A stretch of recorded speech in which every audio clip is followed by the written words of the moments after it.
everybody. Robbie here. Welcome to the Coach's Journey podcast, episode 123. And who'd have thought those years ago that we would make it this far, that this would be a thing? 123. And I'm coming with some news that some of you will already know, which is that I've decided to close the Coach's Journey podcast this autumn 2026. Eagle-eared listeners who listened to my interview with Miles Downey a couple of episodes ago will have heard me say that. Those of you who are on the Coach's Journey mailing list, this won't be new to. And if you're not on the mailing list, get on it. You can do that at thecoachesjourney.com. That's where you'll get extra content from me, and of course latest news on things like this. And this episode is going to be me reflecting on why I decided to close the show, why I'm bringing it to an end. And, like has been my way on this show. That's part of showing my work, of practicing in public, of the thing really which created the Coach's Journey initially, which was an article. It's also a podcast episode somewhere in my in the back catalogue, but an article about how you can just find it on thecoachesjourney.com/writing, about how I grew my coaching business. And something about the way I spoke about my business really landed with people. And that really is why here we are years later. That article was read thousands of times, as some of you will know, and really that was the spark for all this. Without that article and people resonating with the way I was talking about my work, I don't think we'd be here. So that's what I'm here to do today, to hopefully bring some insight to you, but also for those of you who have followed the show for a long time, to those of you who have listened to the show for years or many, many, many episodes, or even all the episodes, like at least a few people have, which is quite something when we're at 123, to let you into my thinking. Thank you so much for supporting this thing that I made. It's remarkable. And I wanted to give you an understanding of why it's going to be coming to an end. And I was just, when I was reflecting before this, I remembered that when I was bringing on the host team on board a couple of years ago, I said that bringing them on board was one of the reasons would mean I would never have to do a really exhausting solo episode again. But for this, it just felt right to do that. Really, this is my decision. The host team, I think, would have loved to. Some of them would have been totally delighted to keep recording episodes. But for me, it just felt like the time to close this thing that I made. And look, part of that, if we start at the beginning, is that I use energy as a compass. I pay really close attention to what gives me energy and what drains me of energy. And for those who have followed my meaningful productivity work, or if you search just Robbie Swale Energy Project, you'll probably find a few 12-minute blogs about that. I pay really close attention to it. Really, for me, it's why I got into this work in the first place. It was from a sense of purpose, but not a purpose that some people have, like an outward purpose, but an inward purpose. I wanted to feel really well used by the universe. I didn't want to feel drained by my work. I wanted to feel energized by it. And that, that thought experiment is what really brought me here, what brought me to coaching in the end, and here I am 10 years on. I also know, and again, people who have followed my meaningful productivity work will know this, and there's we talked about that on the show in the episode where Joey interviewed me, but again, you can find lots at robbieswale.com about meaningful productivity. I really live by the idea that if we say yes to one thing, we say no to everything else, and vice versa. If we're brave enough to say no to things that most other people aren't brave enough to say no to, we create space for magic to happen. There's a fantastic Warren Buffett exercise, which you can find me writing about as well. If you Google Robbie Swale, Warren Buffett, avoid at all costs list, or something like that. We'll try and put links in the show notes to these things, if I remember. And a few years ago, I started to notice that the show didn't energize me in the same way as it used to. It wasn't, when I first created the Coach's Journey, it was inspiring, incredibly inspiring, really. It was really edgy, and it was a really energizing part of my work. And a few years ago, I started to notice that it didn't really feel like that anymore. There were still some beautiful conversations, but it definitely wasn't how it had been. And I started looking around for ways to change it. And that's what episode 56 was about, and everything that happened in that. And that's where I shared my idea, experiment, to bring the host team on board to see if we could give the show a new lease of life, to see if it's possible to evolve a show beyond its host. And I think we found that it was. Listeners didn't drop off because other people were listening, as far as I could tell, because other people were hosting. And we created some amazing content over the last couple of years. And yeah, you can see that by the number of episodes, right? It was episode 56 when we started. It's now 123 and onwards. And there'll be more episodes, by the way, before the show closes in the autumn, of course. Yeah, so that was about launching a new phase for the show. And to get me excited, to solve some of my energy problems, to make it more sustainable, to give it the potential to grow in a way that it was being lost with only me on board, both because the number of episodes was limited by the amount of time and energy that I could really put in sustainably, and because the show started from this amazing curiosity about coaching and how it works and how a coaching business works. And what I had been 8 years in at the time, I didn't have that same anymore, that same curiosity and energy for navigating and investigating in the way that I did when it started. I was starting to settle on how I believe it works in a much more concrete way. And so having this new lease of life with new guest ideas, new questions, new personalities was really exciting. It was really fun to kind of lead that team. And to more than double the amount of episodes, and to including lots of guests, fantastic guests that I might have never invited on, but the diversity of the host team obviously brought new people, but also content we created together, and we'll get to it a bit later what's coming, but we'll be revisiting some of the content we've made, and I'll certainly be reflecting on some of the things that I've learned from the show before we close it. And there were some fantastic things created by that. Like the moment when I first listened to an episode that wasn't hosted by me was really exciting. I remember exactly where I was. So that's one thing. I think that without the host team coming on board, I would have never really had the impetus to create a whole bunch of the content for coaches that I've made over the last few years, which includes, most importantly, the Coaching Business Flywheel ebook. For those of you who don't know, you can get it at thecoachesjourney.com. And it's my attempt to boil down everything I've learned from this show and from building my business into one easy model. And it has in it what I think are the only 5 things you have to do to have a sustainable coaching business. And also the things that if you do them enough, you almost can't help but grow that business over the long term. It's heavily inspired by The Prosperous Coach, which many of you will know has been a big influence on me.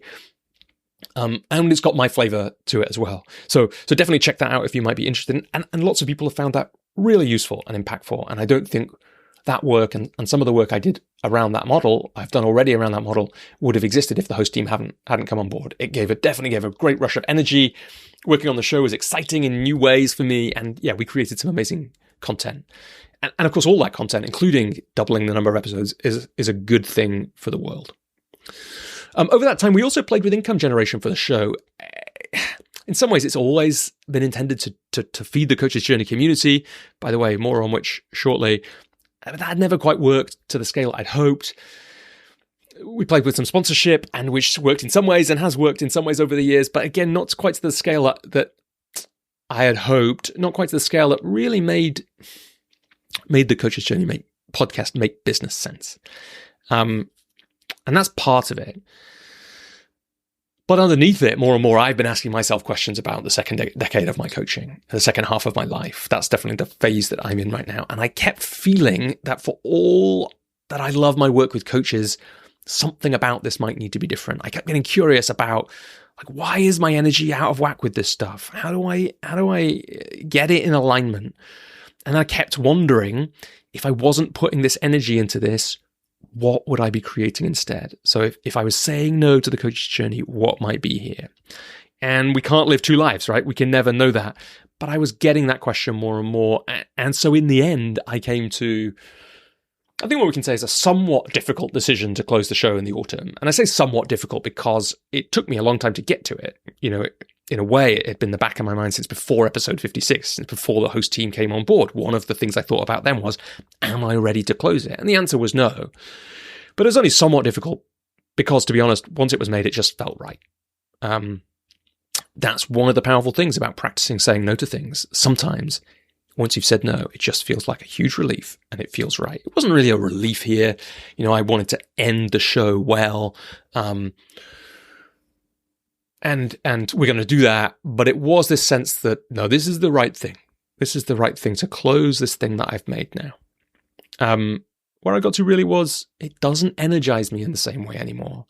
And it isn't good for business. And I couldn't really see a way to keep the show going when those things were true, at least for me. It's not free to run a show like this, at least not how I do it. And it could be more free, but of course only if I or somebody else gave much more space and time than I, at the moment, I'm ready to give. And my hope is that by saying no to this, I give myself the opportunity to say yes to other things, to more of my work with leaders, which these days I'm mostly thinking about. What I'm most interested there is, how do we stop this slide towards stress and strain and burnout and those people when they come along, those clients where they know that if something about how they lead or how they are in the world doesn't change, something in them or their organization is going to break. And that work is, especially when, as for many of my clients, it has this spiritual connection and purpose-led energy. It brings me alive incredibly. And of course, that is the work that I do with many of the coaches I work with too. But what might be possible for me if I say no to this so that I can say yes to more of that work or to other creative projects or to family time? And that's not everything. So one of my, when I started sharing this, one of my members of the Coach's Journey community, she said she was kind of envious of the kind of ending energy, the leaving things behind energy. And you might be feeling that too. And if you are, then it's an opportunity for you to really push the edge, to test yourself about saying no to something, to lean into that kind of thing. That is actually a former member of the community, a former client of mine. When she got emails about this stuff, she said, "Wow, this is real fire horse energy right now." And if you Google fire horse, it's the year of the fire horse in the Chinese calendar right now, and you can Google that, and there is some fire horse energy about that. And now what she was saying is, she was saying that because it's not just that the Coach's Journey podcast is going to end. It's also that the Coach's Journey community is going to close next week as we read this. So there's still time. If you want to come to one final Coach's Journey community call, you sign up as a diamond member for £20. You can come along to that call. I'll coach you as powerfully as I can. We'll create amazing insight together. We'll create the kind of group coaching experience that most people have never experienced before. And that comes from a similar place for me, the reason that that's closing. Me really listening to my energy. Me really knowing that to say yes to one thing, we have to say no to something else. And this sense of me really looking at my work. With the Coach's Journey community, I'd been sitting with this strange disconnect over probably a couple of years, maybe a little less. This sense that when I saw a Coach's Journey community group coaching call in the calendar, I would have this kind of feeling. I have to do that call. And then I'd get to the end of it and I'd be so energized. I'd be full of that kind of sacred, energetic feeling that I get from doing this work sometimes, and maybe you do too. And so therefore, when I was looking at it in the calendar, I'd be thinking, maybe I should close this thing. And then after every call, I'd be thinking, there's no way I can close this thing. But I kept seeing this disconnect, and I was sitting with it. And in the end, here's the distinction that I came to. The work still energizes me, but the container drains me of energy. The work gives me energy, but the container drains me of energy. And that's a great question to ask. Where is that true in your life? And so that was great, because until that point, I'd been wondering, does my work with coaches need to end? Is that something I need to say no to? Because it's never been, I don't think in a year it's ever been more than a third of my income. Mostly it's less than that, less than 20%. But it's the loudest bit in the world. And I it's the most social media heavy, like the Coach's Journey podcast is relatively big for the things that I make. And, I had this wondering, of, should I be closing it down? Should I be closing my work with coaches down, that is, And so in order to say yes to other things. And that distinction, the work gives me energy, the container drains me of energy. That was the crucial part of this, because that allowed me to say, no, I'm not ready to stop working with coaches, but this group coaching program needs to come to an end. And we could talk about why that is. Some of it was about the kind of tension that it created. Some of it was the kind of groups it created. But having that distinction really showed me what the future held for my work with coaches. And that is, as I really slowed down with it, how do I bring everything that was fantastic about the Coaches Journey community, the things that made it some of the most magical work that I've done, and how do I integrate that with everything I know now that I didn't know in 2020 when I opened that group coaching program? And how do I integrate into that the things that I didn't have done in other group coaching programs and in my one-to-one work? And I'm going to tell you a little bit about that now, partly because you might be interested in the development of my thinking, partly because you might be interested in joining the program. So it'll start officially in September 2026. After that, my plan is to enroll twice a year for reasons I'll get to.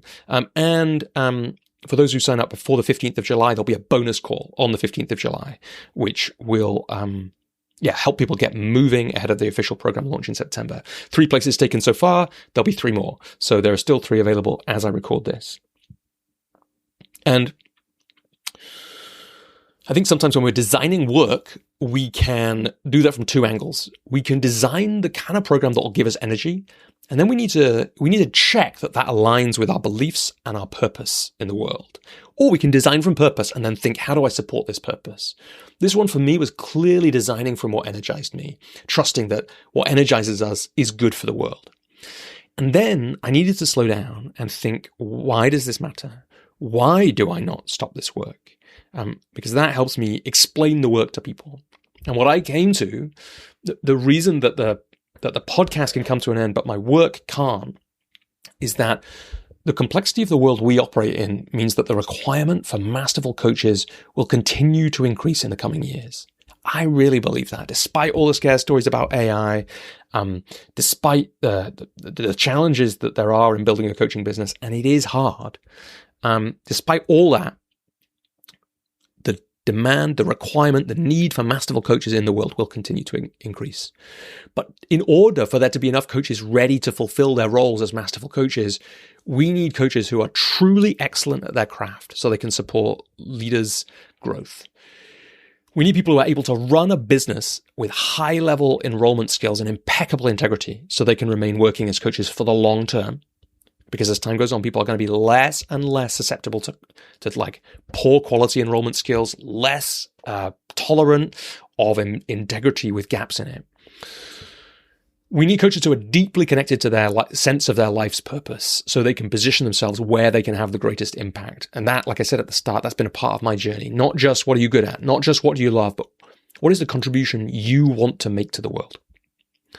What is the part you want to play in the shared story of humanity in this moment?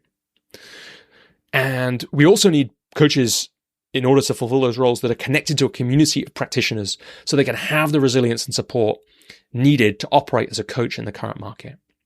And my aim for the group coaching program that I'm launching, it doesn't have a name. Maybe it'll never have a name, but for my new group coaching program, is to support people with those 4 pillars so they can continue to support their clients' development and growth in the world.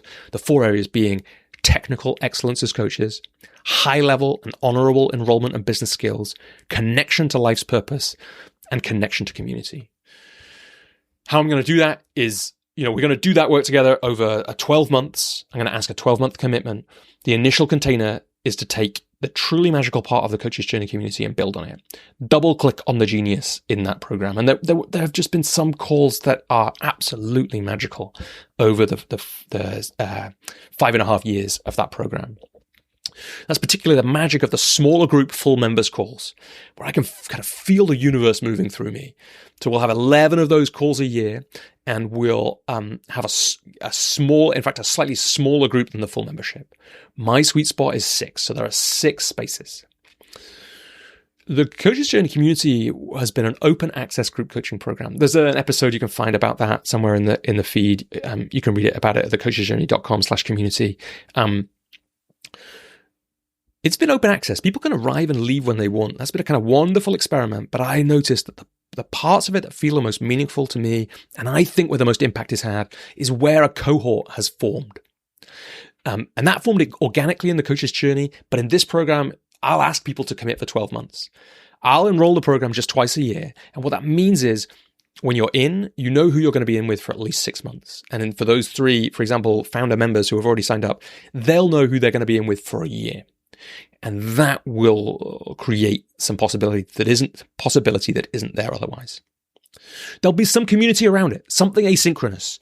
And I'll be selecting for action-focused coaches who are in coaching for the long term. I'll be filtering this group for coaches that will create a powerful cohort in a way that I didn't on the Coach's Journey community, but I have done in other work, and I know what an impact that can have. It's not everything, and it's not for everyone, and it's not always the best way of doing things, but that's what we'll be doing here. By the way, one of my filters includes, given there will be some asynchronous communication here, will I be up for being in a WhatsApp group with this person? Because that gives us a sense, right? If we filter in that way, we get this sense like, are they the kind of people, the kind of 10 out of 10 people whose work inspires me, whose ways of thinking about the world connect with mine, such that I can do powerful work with them? I'm thinking about, the next part of the program is I'm thinking about challenge and tracking. These are the coaching business moves that I've seen work over and over again to move the needle in terms of business results. Are we challenging you to take extraordinary levels of action? And are we tracking the things that count, i.e. the things in the coaching business flywheel? And as in all my work, there'll be content created and curated by me for the program that allows people to expand and update the ways they see their business. I can't imagine that I won't do that. And we'll be playing with the idea of curriculum, of learning together. And we'll also be playing with the idea that I learned from Rich Litvin that I love, which is engaged monthly reporting. So how do we connect into our business and learn from each other and see the progress we are making? The fee, one of the things I want to do is create more tension in this program than existed in the Coach's Journey community. By which I mean, and the ways I'm going to do that is, several. So the kind of 3 most clear ones is I'm going to ask that 12 months of commitment. Are you in this for the long term? The second is I'm going to ask a bigger financial commitment. That is £3,600 for a year, so £300 a month if paid up front, £350 a month if you pay in installments. And I'm going to bring more tension. I'm going to be asking more. I'm going to be connecting to purpose. I'm going to be challenging people more. I'm going to be bringing that energy. And that's why I got some, you probably feel it now. I've got some excitement about this new program. I've got some excitement about how it'll be and how it'll go. And that really is why I'm closing the Coach's Journey community and why I'm closing the Coach's Journey podcast. So, the show will close. Here's what will happen. We've got a couple more interviews due to come out. They'll come out over the next month or two. Then we'll run a series where each of the host team, or at least most of us, will choose some of our favorite content from the huge back catalogue of the Coach's Journey podcast. And we'll share some of those episodes again. Then before, probably the last episode, probably in October, I'll share what I've learned from this project, from the Coach's Journey podcast, which I think is a thing that I will always be proud of making. That will always be part of the lessons, for example, that I learned in the 12-minute method about which are in the 12-minute method books, that if you start something and you keep it going, something magical grows. Everyone who has sent me messages about the show over the years, who's given ratings, who's signed up to mailing lists, it's meaningful. It's an incredible thing. And those loyal people who have listened to or watched many episodes, that's really meaningful to me. So thank you. And then we'll see what happens. The Coach's Journey podcast won't go away. The feed will stay here. You might be listening to this years and years in the future. And if you are, don't forget there's a huge amount of content. So I'm not worried about closing the show because there are loads more coaches podcasts than there were in 2019. There really weren't any then. And the ones that existed, there were a handful, but it really was a different market. Of course, in the pandemic and when the big organizations got involved, the scene changed quite a lot. And there's some amazing people out there. Some of them have been on the show who are creating great content for coaches along the lines of this show. And I feel like the body of work that exists, if you're discovering this later and you don't know about the show or the website, thecoachesjourney.com contains so much content. The podcast, of course, but also writing, videos, links to other resources, more. You'd have to work really hard to exhaust that. If you do, email me at hello@thecoachesjourney.com. I'll send you something to inspire you. But I'm not worried about there not being enough content for coaches. I think this body of work that you can find on thecoachesjourney.com, on the podcast feed, there's so much nuance and texture to it. When I go back to an old episode, I hear, even though I created it and I might have listened a couple of times, I'll find new content. It's hard for me. I haven't actually listened to every episode. So if you're a fan who has, you're doing better than me. Because there's so much content there and the world is full of content and we've got to be really discerning about what we listen to. But if you're just discovering this or you're wondering, how someone could shut it down, I'm not worried about the level of content. You're going to find loads of it on this feed and elsewhere. And maybe, who knows, maybe there'll be content on this feed in the future. Certainly, if you want to hear from me, the Coach's Journey mailing list or my mailing list at robbieswale.com, those are great places to be. It won't be the last. If you're on the Coach's Journey mailing list, as you know, you'll carry on hearing from me over the coming weeks and months. If you want more of my work beyond that mailing list or those mailing lists, which are the best places to go, really, you can find my 12-minute method books, which are about productivity and procrastination. You can explore plenty of those. There are hundreds and hundreds of 12-minute blogs that you can find at robbieswale.com. There's The Power to Choose, which is my most recent book about finding calm and connection in a complex world. And there's my meaningful productivity work. So again, I'm not worried about you running out of content for coaches or content that I've created. And the part of me that wrote the 12-minute method books, that loves it when people make things, is if you're sitting here thinking, no, the Coach's Journey podcast shouldn't end, then it's time to sit down, think about what it is that you love most about it, and then make something that does that. And in 6 years, you might have thousands of followers, and tens or hundreds of thousands of listens, depending on how you count that statistic. Before I go today, that's pretty much all I've got to say, but I want to say a big thank you to everyone who's supported the show over the years, especially, in particular today, thanks to Alex Whitten, Alan Bedding, Christina Matai, Helen Gamble, Jessica Jem, Nikki Marsden, Rachel Crawford, Rebecca Nosko, Simon Harris, and Susie Taylor for your ongoing support.